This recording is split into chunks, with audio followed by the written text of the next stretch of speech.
So ang ating gawa ngayon mga kaibigan ay oil fan ng Toyota Land Cruiser. So tatanggalin natin to para mai-resilicone.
Na. Umiilan kami ng puta na.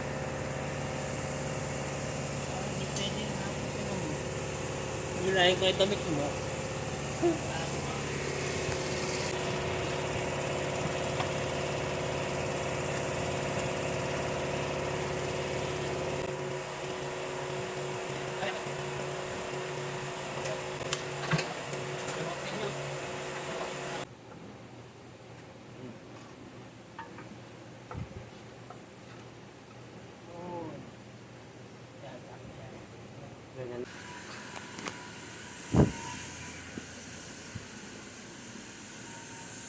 So ang problema nito mga kaibigan ay yung kanyang silicone dito, bumigay na dito sa kanyang oil fan.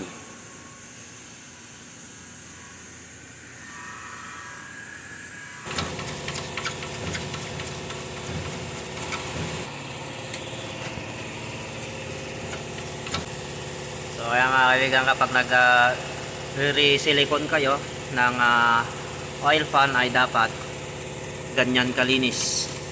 Linisan nyo ng maayos para dumikit yung inyong silicone. Okay?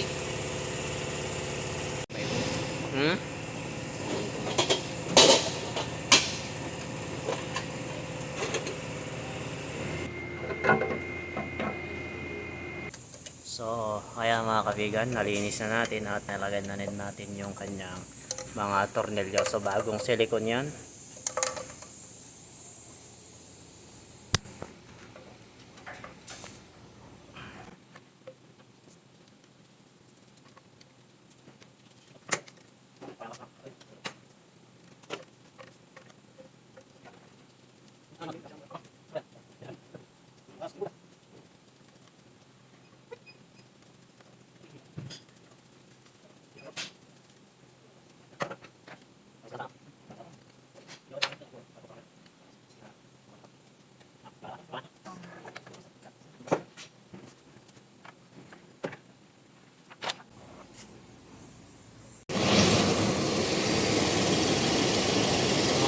Ayan na mga kaibigan, tapos na naman tayo sa isa nating gawa.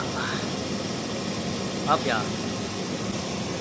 So dapat i-check nyo mga kaibigan kapag matapos nyo ng magawa, ay check nyo, pandarin nyo, tapos tignan kung may tatagas o wala para ma-sure natin na okay na yung ating trabaho. Okay? Okay mga kaibigan, tapos na naman tayo sa isa nating gawa. Ito ay Toyota Land Cruiser V8 mga kaibigan. So ito ay timing belt type. Okay.